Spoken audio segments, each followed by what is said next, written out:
Bonjour, je suis Cornelia de Vagrela, j'ai 26 ans, je suis TICF, c'est-à-dire technicienne d'intervention sociale et familiale, et je vais vous parler de ma transition ado-adulte.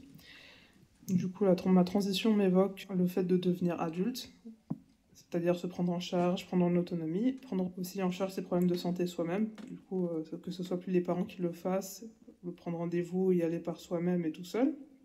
Pour résumer mon parcours, je suis née le 16 mars 1997 avec un frère jumeau Léo. La naissance s'est bien passée, tout s'est bien passé. On a découvert quand j'avais 2 ans et demi que j'avais un complexe de Carnet avec un syndrome de Cushing, parce que j'ai arrêté de grandir. Du coup, je faisais beaucoup plus petite que mon âge. Et du coup, en fait, un syndrome de Carnet, une dysplasie macronodulaire pigmentée des surrénales, ce qui a créé un syndrome de Cushing naturel.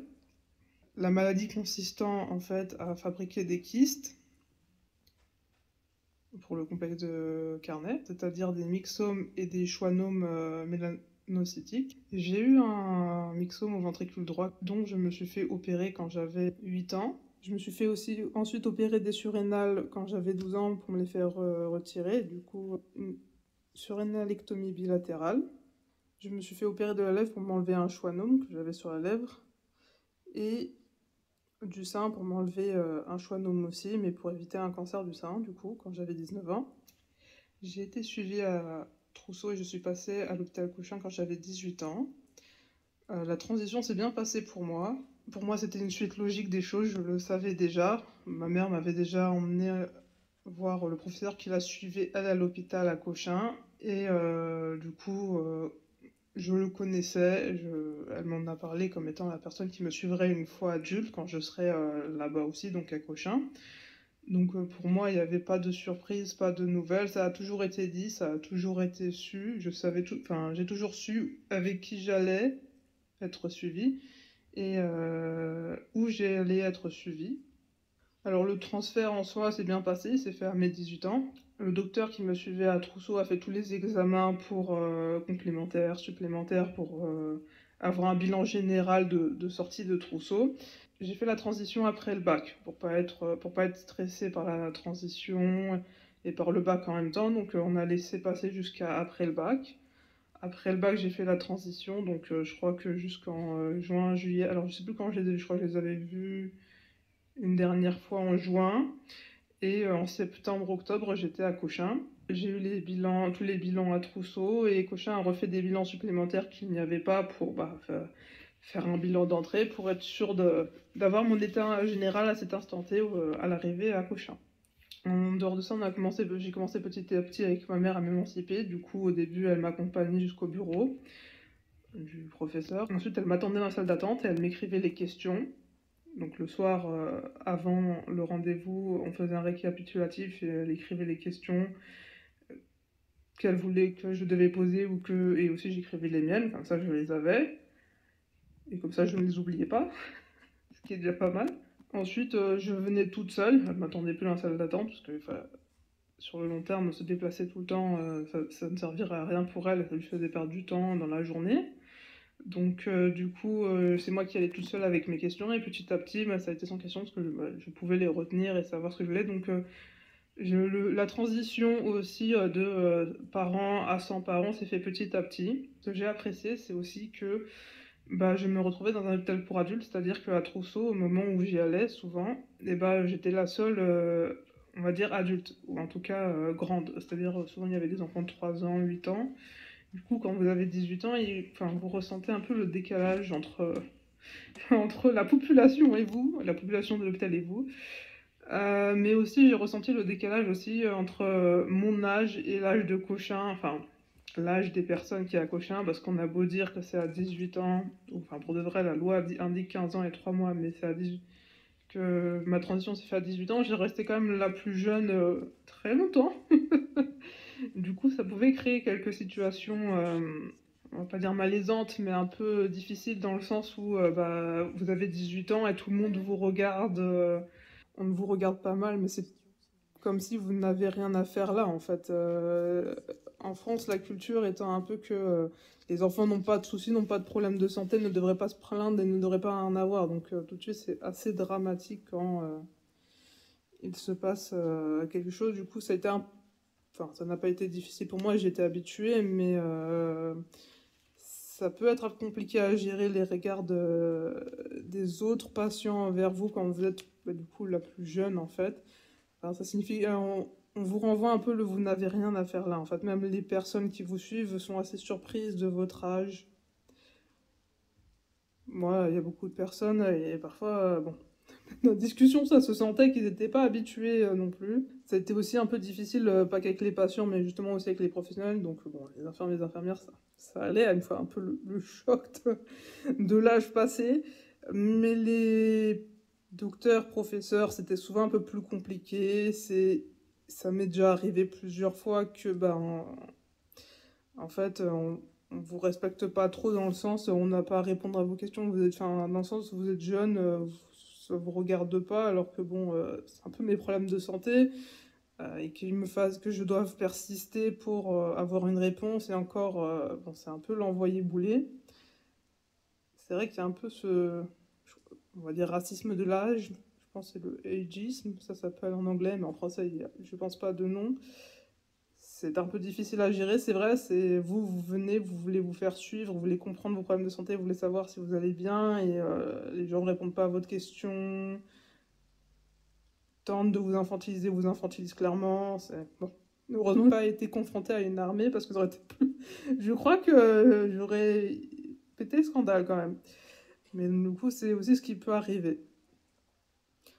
Comme j'ai dit tout au début, c'est vrai que j'apprécie aussi le fait. Moi, je le savais déjà, donc c'était plutôt naturel. J'ai apprécié le fait de devenir une adulte. Pour moi, c'était un peu mon passage à l'âge adulte.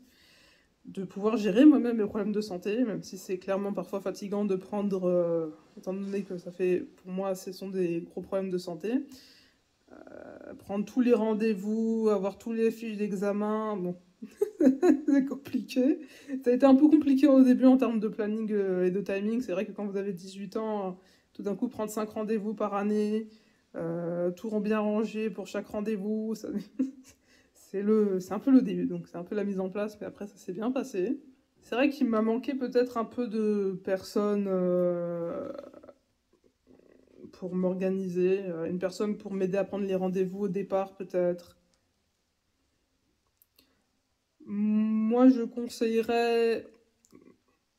Bon, il n'y a pas de transition parfaite ni idéale. Je pense que ça dépend de chacun. Ça dépend comment on a eu l'information. Ça dépend. Mais je pense quand même que c'est vrai que le fait, par exemple, de faire comme ma mère, de pouvoir avoir un suivi petit à petit et de pouvoir s'automiser petit à petit sans avoir forcément à être lâché dans le vide.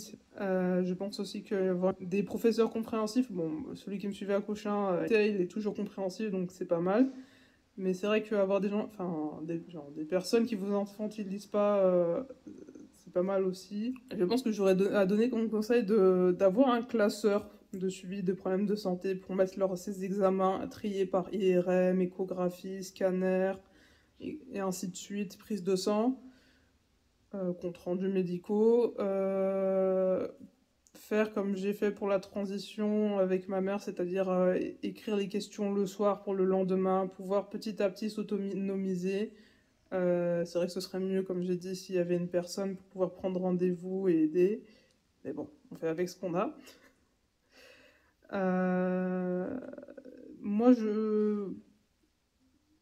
j'ai moins de conseils à donner aux personnes qui font la transition. Je pense que la plupart, elles ont des problèmes, enfin, sauf si c'est des moins graves, mais des problèmes de santé, mais elles finiront par s'autonomiser. Je pense que c'est quand même bien de pouvoir passer d'un hôpital d'enfants à un hôpital d'adultes. Déjà parce que pour le côté, comme je disais, un peu cérémonie de l'âge adulte, mais aussi parce que en fait, ça permet de franchir le pas et je pense que c'est bien de pouvoir s'autonomiser soi-même et de pouvoir passer à autre chose. C'est un peu un inconnu, c'est vrai, mais il faut quand même y aller. Parce que je pense pas que c'est une bonne idée de rester tout le temps dans le suivi d'un hôpital pour enfants. Mes conseils iraient plus, enfin moins pour les patients et plus pour les professionnels. Peut-être une meilleure ouverture d'esprit, un peu plus de compréhension envers les jeunes qui arrivent. Et non, ce n'est pas parce qu'on est jeune qu'on est déjà stupide et surtout qu'on n'a pas eu un vécu lourd ou un passif lourd avec des problèmes de santé et qu'on ne sait pas de quoi vous parlez. Enfin, surtout quand vous parlez de nos problèmes de santé, on sait peut-être un peu mieux que vous de quoi vous parlez. Mais aussi, je pense de ne pas nous infantiliser ni nous prendre pour des billes, parce que c'est un peu pénible. Et c'est vrai que moi, ça m'est déjà arrivé de péter le scandale au professeur qui me suit, parce que moi, je suis pour les problèmes de santé, j'accepte d'être dans toutes les statistiques. Pour qu'on me réponde à moitié et qu'on me prenne pas au sérieux, bon, bah écoutez, c'est vrai que En fait, ce que je conseille, enfin, ce que je conseillerais, ce que je demanderais plutôt aux gens, c'est de ne pas abandonner le suivi. Même si ça se passe mal. Mais si ça se passe mal, changer de personne, de docteur, de professeur, peu importe. Ou même aller en ville, changer. Ne continuer à suivre vos problèmes de santé. Persister, parce que c'est pour vous, surtout, pas pour les autres que vous faites ça. Et que c'est important, c'est la santé quand même, ça ne se paye pas, ça ne s'achète pas. C'est bien sûr denrée où on ne peut rien faire d'autre que tenter de la garder le plus longtemps possible en meilleur état. Et changer de personne. Parlez-en avec d'autres. Cherchez sur Internet. En plus, il y a Google actuellement, donc ça va. Et cherchez des personnes plus compréhensives.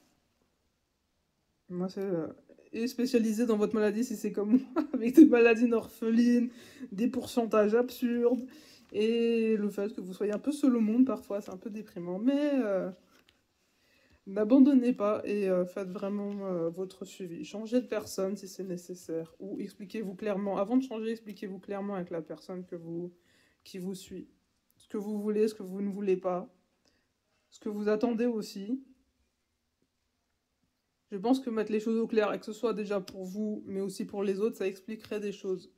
Et je pense que ça serait bien aussi. Je dis souvent que les personnes, les professeurs, les docteurs ne disent pas tout, mais les patients non plus, des fois, ne disent pas tout. Donc, peut-être une meilleure communication des deux côtés serait bien. Bienvenue quand même, ouais. Eh bien, j'espère que ma vidéo vous aura éclairé ou qu'elle aura pu vous aider. Bonne journée à vous!